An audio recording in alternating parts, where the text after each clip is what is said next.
성경 봉독하겠습니다. 오늘 주시는 말씀은 로마서 8장 18절부터 27절까지 말씀입니다.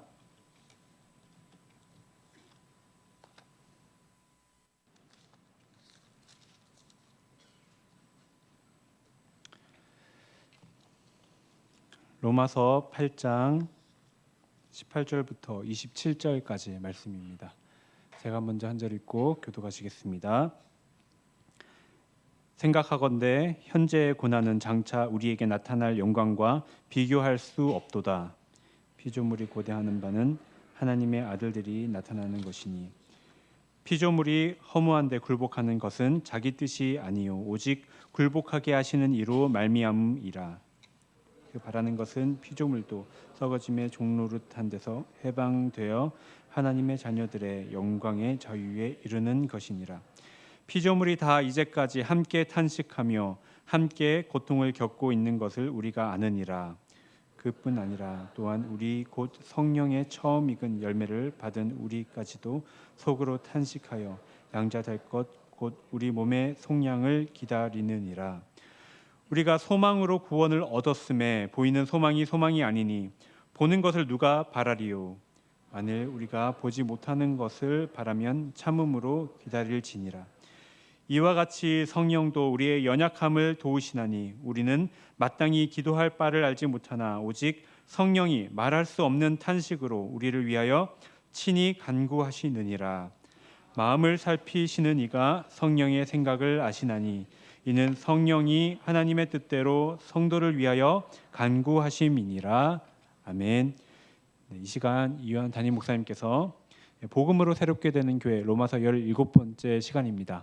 현재의 고난 나타날 영광이라는 제목으로 말씀 전해 주실 때 모두 은혜 받으시길 원합니다. 할렐루야. 우리 지난 한 주간 동안 우리 오클라호마 체로키 단기 선교 은혜 가운데 잘 다녀왔습니다. 매년 우리 작년에 이제 5년 만에 다시 이제 체로키 단기 선교 가게 됐는데요.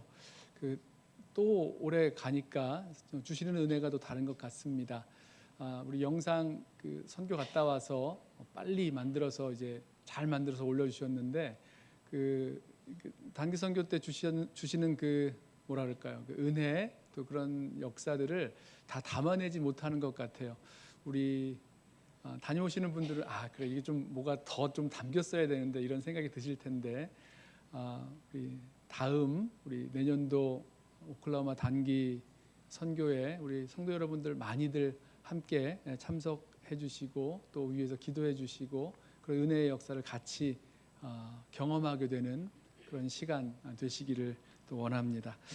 우리 로마서 말씀 같이 나누고 있는데요. 로마서 7장과 8장에서의 그 차이점들, 로마서 7장에 나오는 나의 모습과 로마서 8장에 나오는 그 모습이 너무나 차이가 있었죠. 그 차이의 결정적인 이유가 모든 믿는 자 안에 거하시는 성령으로 말미암은 차이였다. 우리 말씀을 나누었습니다. 성령은 우리를 결국은 죄와 사망으로 끌어가게 되는 무능한 율법에서 우리를 해방시켜 주시죠. 또 율법의 요구를 만족시킬 수 있도록 요구를 이룰 수 있도록 우리를 인도해 주십니다. 우리 안에 내주하시는 성령은 우리에게 생명을 주시고 또 우리 안에 거하시는 그 성령을 따라 살아감으로 말미암아 몸의 행실을 죽일 수 있게 하시고 또 우리가 하나님의 자녀인 것을 깨닫게 하시는 그런 은혜의 역사가 성령 하나님으로부터 우리 가운데 일어납니다. 우리 안에 성령이 계셔야 그리스도의 사람이요 성령의 인도하심을 받아야 하나님의 자녀다라고 분명하게 말씀을 하죠. 하지만 성령이 우리 안에 계시고 우리가 성령의 인도하심을 따라 산다고 하여서 우리가 우리의 믿음의 여정이 아무런 문제 없이 평안하고 평탄하고 그냥 거룩하게만 살 수 있게 되는 것만은 아닙니다. 오히려 예수 믿고 살기 때문에 어렵고 힘든 일도 만나고 고난과 핍박 같은 그런 억울한 일들도 당하게 되는 겁니다. 바울은 우리가 예수 믿고 성령 받아서 하나님 자녀가 되었지만 우리에게 영광만 주어지는 것이 아니라 고난도 함께 받아야 된다라고 말씀합니다. 17절 말씀이죠. 자녀이면 또한 상속자 곧 하나님의 상속자요 그리스도와 함께한 상속자니 우리가 그와 함께 영광을 받기 위하여 고난도 함께 받아야 할 것이니라. 성령이 거하시는 그리스도의 사람, 또 하나님의 영의 인도하심을 받는 그 하나님의 자녀가 되었다 하여도 고난에서 면제받는 것이 아니라 오히려 상속자로서 받아야 할 고난이 있다라고 말씀을 합니다. 바울 자신이 그 몸소 그 고난을 겪었죠. 바울이 이 로마서를 쓸 때에 이방인 교회에게 연보를 걷어서 예루살렘으로 가기 전에 고린도에 머물 때 썼는데요. 그 직전에 이 고린도 교회에 보낸 편지를 보면 이 바울이 아주 극심한 고난 가운데 있었다는 이야기가 등장합니다. 아시아에서 당한 환난, 에베소에서 그 예수 믿는 사람들을 없애려는 그런 폭동이 있었죠. 그뿐만이 아니라 바울이 그동안 받은 환난이 얼마나 심했는지 바울이 고백하기를 힘에 겹도록 고난을 받아 살 소망이 끊어졌다, 사형 선고를 받은 것 같았다라고 고린도 후서 1장에서 말합니다. 그만큼 힘든 고난을 겪었던 거죠. 로마서를 써서 보내고 나서 이제 예루살렘을 향해서 가는 길에도 유대인들이 바울을 죽이려고 한다라는 첩보를 이렇게 알게 되고, 그래서 배를 타고 가지 못하고 사도 바울이 먼 육로를 돌아서 마게도니아로 올라가야 했던 그런 일도 있었고요. 가는 길마다, 예루살렘으로 가는 길마다 들렸던 성에서 성령께서 말씀해 주시는데 예루살렘에 올라가면 결박과 환난이 기다린다라는 말씀을 듣습니다. 그 말씀을 들으면서 예루살렘으로 계속해서 올라가야 됐고, 그리고 그 말씀대로 예루살렘에 올라가서 잡혀서 죽을 뻔했던, 그러다가 2년이나 옥에 갇혀 있었고 로마 황제에게 항소함으로 이 로마로 올라가는 길에 또 그 가는 배가 그 침몰해서 파선해서 죽을 뻔했던 일도 있었습니다. 아무튼 바울은 예수 믿고 나서 더 많은 그런 고난과 어려움을 겪게 되었고요. 또 자신만이 아니라 성도들에게도, 예수 믿고 살아가는 이 성도들에게도 이러한 고난이 일어날 것을 말씀하고 있습니다. 그때 로마 제국의 박해를 받았던 그 성도들에게만이 아니죠. 어느 시대의 성도들에게도 이러한 믿음의 길을 걸어갈 때에 고난과 역경이 분명히 일어나게 되어 있습니다. 디모데후서 3장 12절 말씀에 이렇게 말씀하죠. 무릇 그리스도 예수 안에서 경건하게 살고자 하는 자는 박해를 받으리라 말씀합니다. 그리스도 예수 안에서 성령의 내주하심과 인도하심을 따라서 경건하게, 거룩하게, 구별되게 살려고 해보세요. 지금도 고난을 받게 될 것입니다. 주님 따라 살려 하면 세상과는 다르게 살고 세상을 거슬러서 올라가며 살아야 되니까 세상이 좋아할 리가 있습니까? 세상이 미워하죠. 세상이 싫어하죠. 예수 믿고 예수님 따라 순종하며 정직하게, 의롭게, 깨끗하게 구별되어 살려고 힘쓰고 애쓸수록 나 혼자서도, 나 스스로도 불편하고 괴로울 뿐만 아니라 세상으로부터의 박해와 고난도 피할 수 없다라는 겁니다. 자, 그렇다면 하나님의 자녀로서 또 믿음으로 이 세상을 살아가는 저와 여러분 모든 성도들이 피할 수 없는 이 고난의 현실 가운데서 어떻게 살아야 될까? 오늘 본문에 나오는 이 사도 바울의 이 권면을 좀 찾아서 현재의 고난을 통과하며 나아가는 우리 성도들의 그런 삶의 자세를 점검해 보도록 하겠습니다. 자, 성도는 어떻게 현재의 고난을 통과하며 살아가는가? 첫 번째는 장래의 영광을 바라보며 현재의 고난을 통과하는 것입니다. 18절 말씀, 생각하건대 현재의 고난은 장차 우리에게 나타날 영광과 비교할 수 없도다. 자, 장차 우리에게 나타날 영광에서 이 우리는 이 하나님의 자녀된 우리를 말하죠. 우리 앞절에서 말씀을 나눴습니다. 하나님의 자녀가 된 우리가 받게 될 그런 장래의 영광이 얼마나 복되고 큰지 현재의 고난과 비교할 수 없을 정도로 너무너무 이 영광이 크고 복되다는 겁니다.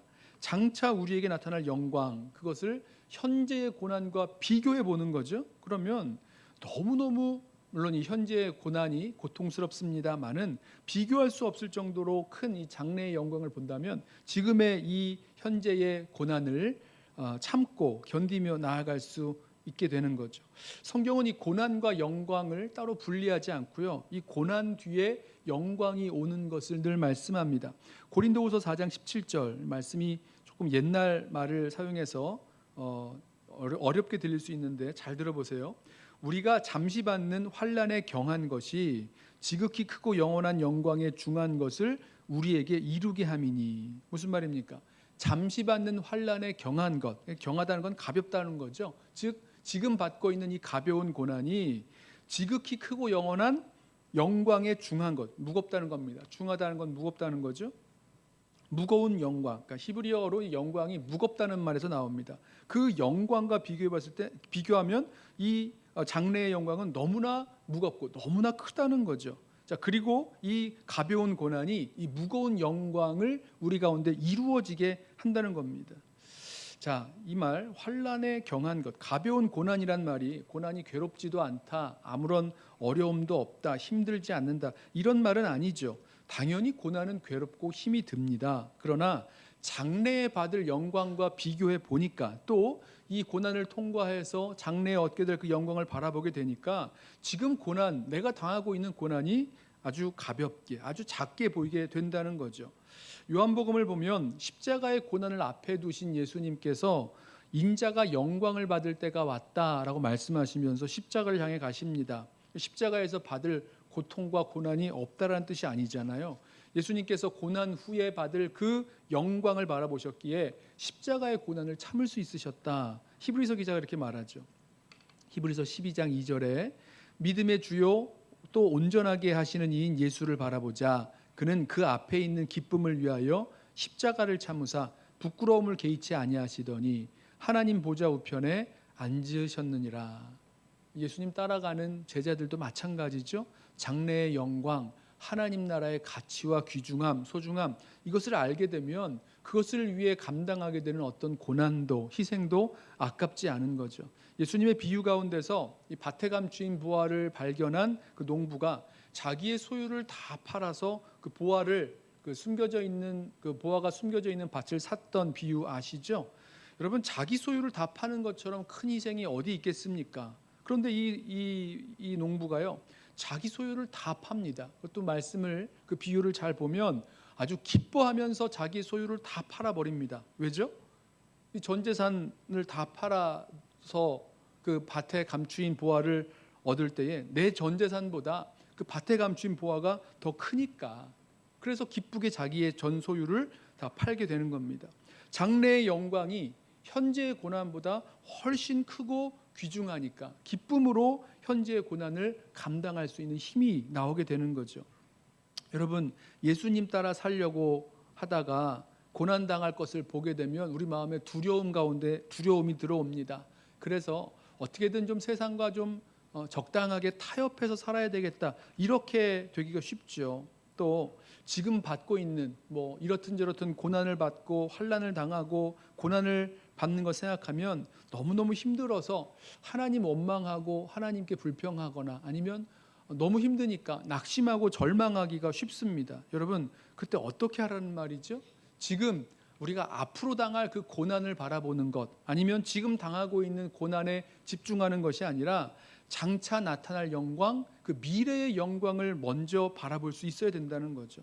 성령께서 우리 성도들의 마음을 열어주시고 그 눈을 열어주셔서 장차 나타날 영광, 하나님의 자녀로서 우리들 가운데 이루어질 그 영광이 무엇인지 보게 해주시고 깨달을 수 있도록 해주셔서, 그래서 지금 당하고 있는 그런 어려움과 고난도 넉넉하게 이기면서 나아갈 수 있는 저와 여러분 되기를 축원합니다. 또 한 가지, 두 번째로 어떻게 현재의 고난을 통과하는가? 우리 몸의 속량을 기다리며 통과하는 것입니다. 바울은 이 장차 나타날 영광을 고대하며 기다리는 예를 하나 드는데 바로 피조물을 그 예로 듭니다. 피조물, 하나님께서 창조하신 피조 세계의 모든 만물들, 이 피조물을 의인화시켜서 장차 주님이 오실 그 영광의 날을 아주 목이 빠지게 고대하며 기다리고 있다, 이렇게 설명을 하죠. 19절, 피조물이 고대하는 바는 하나님의 아들들이 나타나는 것이니. 피조물 말씀드렸죠.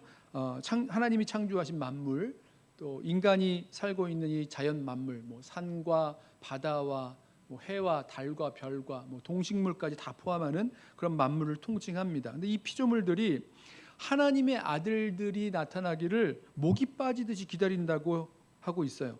이 고대한다는 게 그런 뜻이거든요. 자, 여기서 하나님의 아들 누굽니까? 이 바울이 이미 설명을 했죠. 누구든지 그리스도의 영이 없으면 하나님의 사람이 아니고 그리스도의 사람이 아니고 하나님의 영의 인도하심을 받지 아니하면 하나님의 자녀가 아닙니다. 그러니까 하나님의 영, 성령이 내주하시는 새로운 사람, 이게 바로 하나님의 아들인 거죠. 자, 우리는 이미 예수 믿는 저와 여러분에게는 성령이 오셔서 하나님의 자녀가 되었고, 성령은 우리가 하나님의 자녀인 것을 증거하십니다. 알게 해주세요.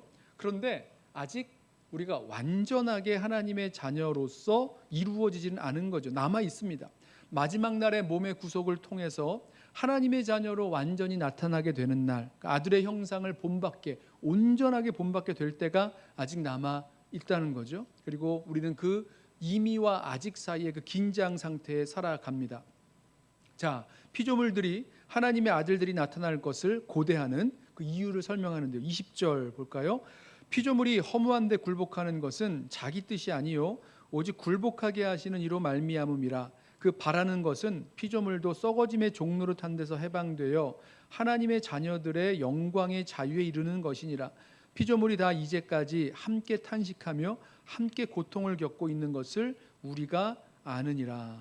자, 지금 이 20절부터 22절까지의 말씀을 보면 피조물의 현재 상태를 어떻게 말합니까? 지금 허무한데 굴복했어요. 썩어짐의 종노릇하면서 탄식하며 고통하는 가운데 있다는 겁니다. 피조물이 허무한데 굴복했다는 것은요, 하나님께서 이 피조물에게 내리신 그 저주의 결과를 말하는 겁니다. 창세기 3장을 보면 아담이 이 선악과를 따먹고 범죄함으로 불순종하였을 때 하나님께서 이 땅을 저주하시는데, 땅이 너로 말미암아 저주를 받는다. 땅이 너에게 가시덤불과 엉겅퀴를 내게 될 것이다 라고 하셨어요. 그리고 아담과 아담의 후손들, 우리 인간은 이제 평생 땀 흘려 수고해야 땅의 소산을 먹을 수 있고 결국에는 죽어서 흙으로 돌아가게 될 것이다 말씀을 하셨습니다. 자, 인간의 죄로 말미암은 이 저주가 피조물에 함께 내려져서 허무한 대로 돌아가게 되는 겁니다. 그러니까 모든 피조 세계는 인간이 받은 그 저주에 묶여서 결국은 죽고 썩고 소멸하게 되어지는 허무 아래 굴복하게 되어 있고, 지금까지 그 허무 아래 굴복한 이 피조 세계가 탄식하며 고통하는 가운데 있다라고 설명합니다. 그런데 이 피조물들이 그 허무와 썩음의 종노릇하는 데에서 해방될 것을 학수고대 기다린다는 거죠.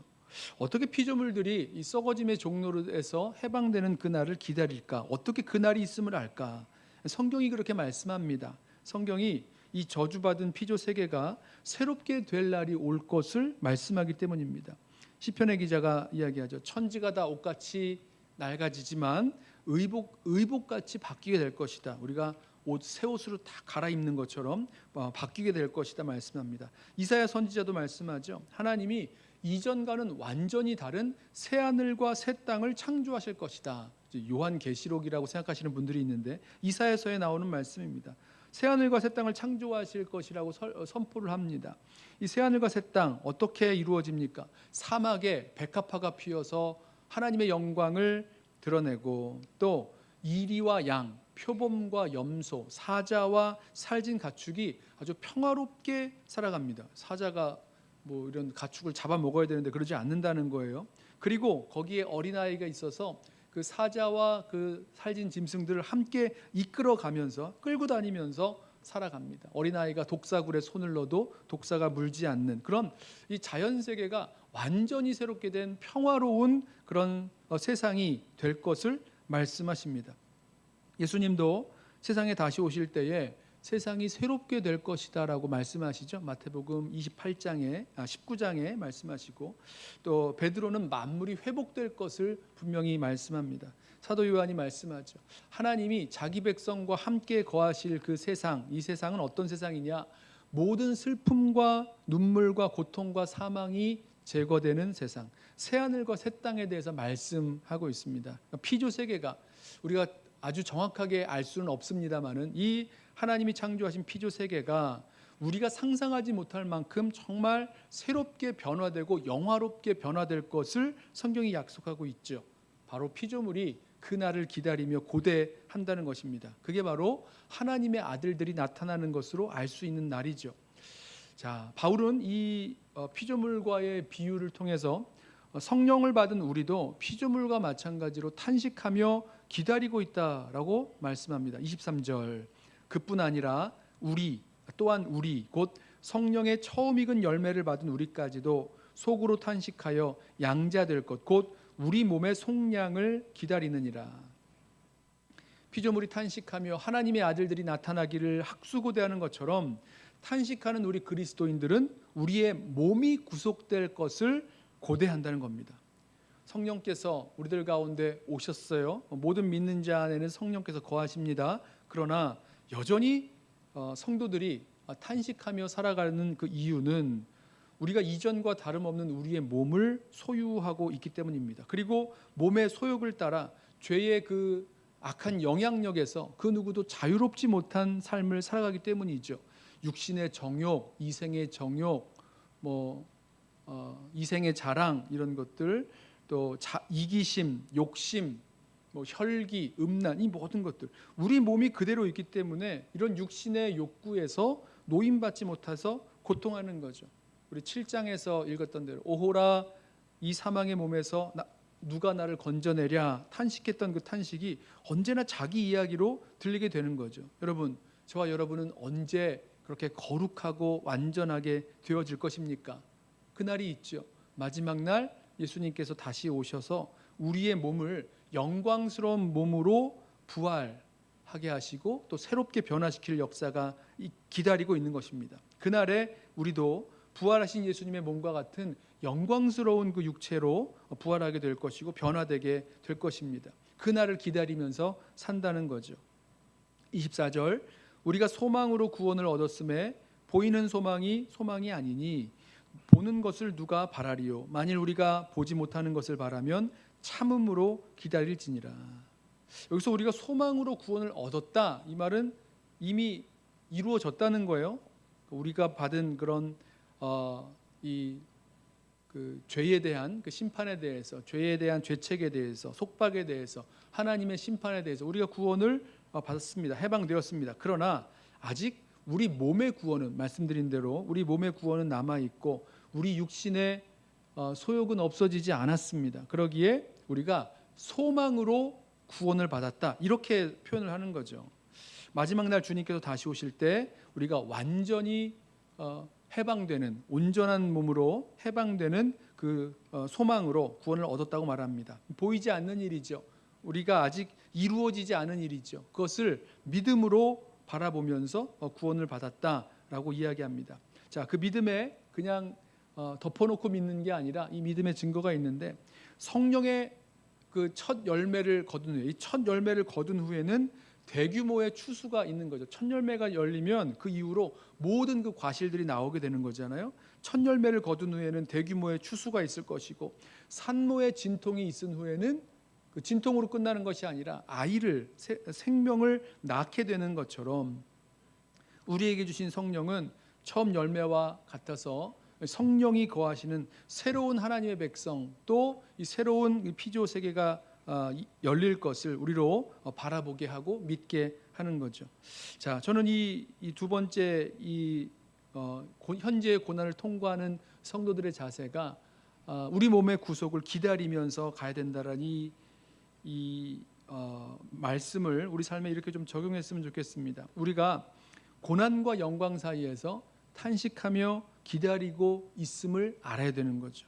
그리고 그 중에서 참고 소망 중에 기다리면서 고난을 통과해 나가야 된다는 것입니다.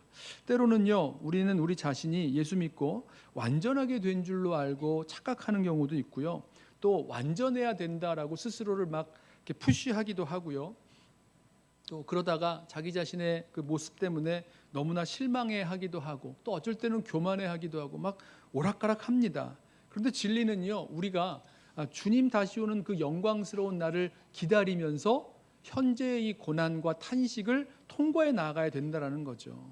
그리고 그날에는 나도, 또 너도, 우리도 모두가 온전하게 될 것, 피조 세계도 새롭게 회복될 것을 바라보면서 나아가게 되는 것입니다.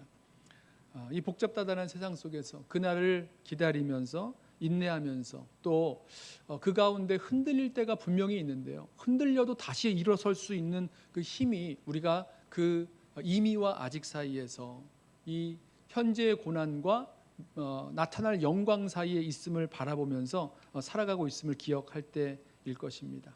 자, 세 번째로 현재의 고난을 통과한 우리의 그 자세는 성령의 도우심으로 기도하며 현재의 고난을 통과하는 것입니다. 26절, 이와 같이 성령도 우리의 연약함을 도우시나니 우리는 마땅히 기도할 바를 알지 못하나 오직 성령이 말할 수 없는 탄식으로 우리를 위하여 친히 간구하시느니라.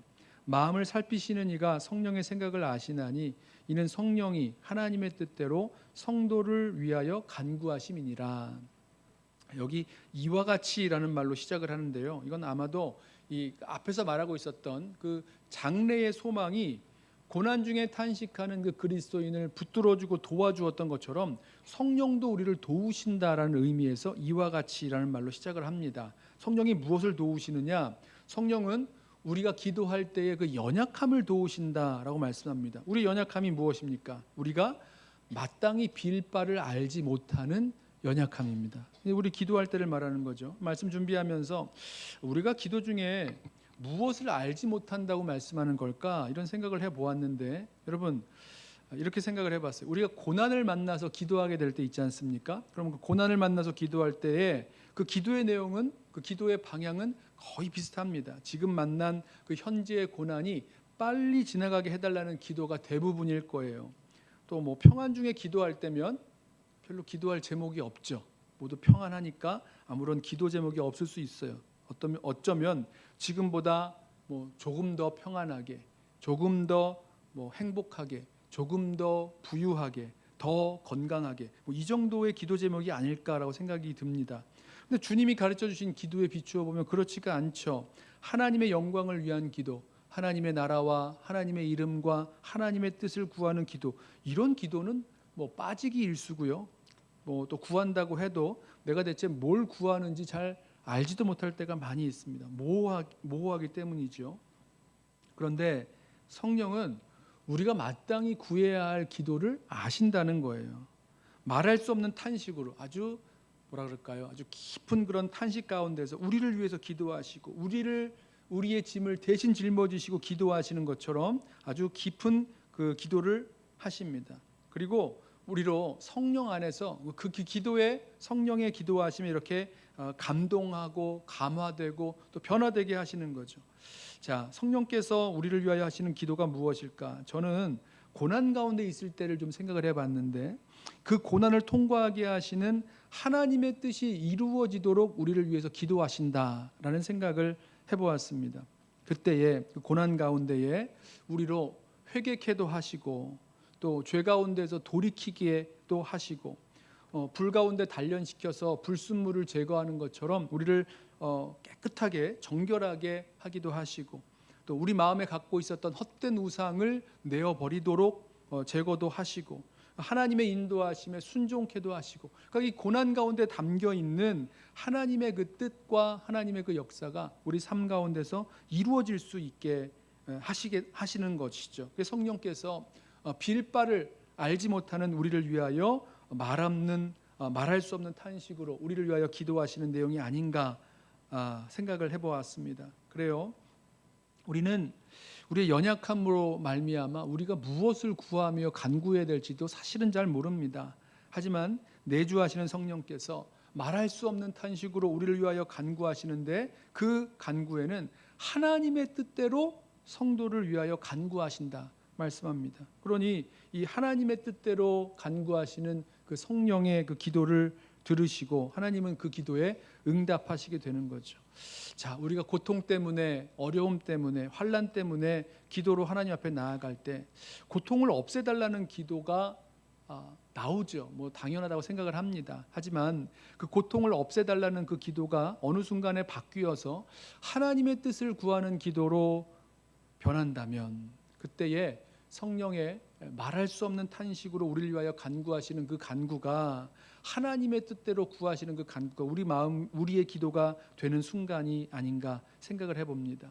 우리의 연약함을 대신 짊어지시고 기도하시는, 말할 수 없는 탄식으로 우리를 도우시는 우리 성령의 그런 기도.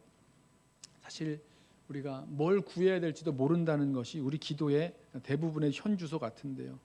고난 앞에서 구하는 거 참 비슷비슷하죠. 뻔합니다. 하지만 그 고난과 괴로움에 담겨 있는 하나님의 뜻, 하나님의 역사, 하나님의 계획이 있는 것을 성령은 아시고 그 하나님의 뜻이 우리 가운데 이루어지게 하시는 것, 이 모습을 보게 됩니다. 주님께서 겟세마네 동산에서 기도하실 때에 내 뜻대로 마시고 아버지의 원대로 하옵소서라고 하셨던 그 기도처럼 말입니다. 고난을 피해 보려고 했던, 또 평안을 지켜보려고 했던, 아니 더 편안하게 더 부하게 되려고 했던 나만을 위했던 그 기도가 바뀌어서 하나님 나라와 하나님 영광을 위한 기도, 남을 위한 기도, 이웃을 위한 기도, 하나님 나라에 쓰임 받게 해주시기를 위하는 그런 기도로 변화되는 거죠. 자, 그렇게 성령의 도우심을 따라 기도하면서 이 현재의 고난을 통과해 나아가는 것입니다. 성령을 따라 사는 우리, 하나님의 새로운 창조가 우리들 가운데서 시작된 우리입니다. 그러나 아직 우리는 현재의 고난과 장래의 영광 사이에서 때로는 신음하고 탄식하고 갈등하며 살아갑니다. 여러분, 예수님 따라 살다가 성령을 따라 살려고 하다가 두려운 일도 만나고 고난을 만나고 낙심되는 일 만났을 때에 오늘 이 로마서 8장에 나오는 이 권면들을 기억하시기 바랍니다. 먼저는 비교하라였죠. 지금 현재의 고난만 집중할 것이 아니라 장래의 영광, 우리가 받게 될 장래의 영광이 무엇인지 비교해 보십시오. 그리고 기다리십시오. 우리 몸의 구속, 온전한 구원의 그 완성이 아직 남아 있음을 알고 너무 실망하지도 마시고 너무 교만해하지도 마시고 기다리면서 참으면서 인내하면서 나아가십시오. 그리고 마지막으로 성령의 도우심을 따라 기도하면서 이 고난의 현재를 돌파해 나아가십시오. 바라기는 성령께서 우리의 마음의 눈을 열어주셔서 그 장래의 영광을 볼 수 있는 그 눈이 열리게 되고 또 고난 가운데 온전한 그 구원을 기다리는 기다림 속에서 성령의 도우심이 우리들 심령 가운데 일어나서 성령을 따라 성령 안에서 기도하면서 이 현재의 고난을 통과해 나아갈 수 있는 저와 여러분 되시기를 예수님의 이름으로 부탁하며 축원합니다. 우리 함께 일어나셔서 우리 찬양하고 기도하겠는데요. 나의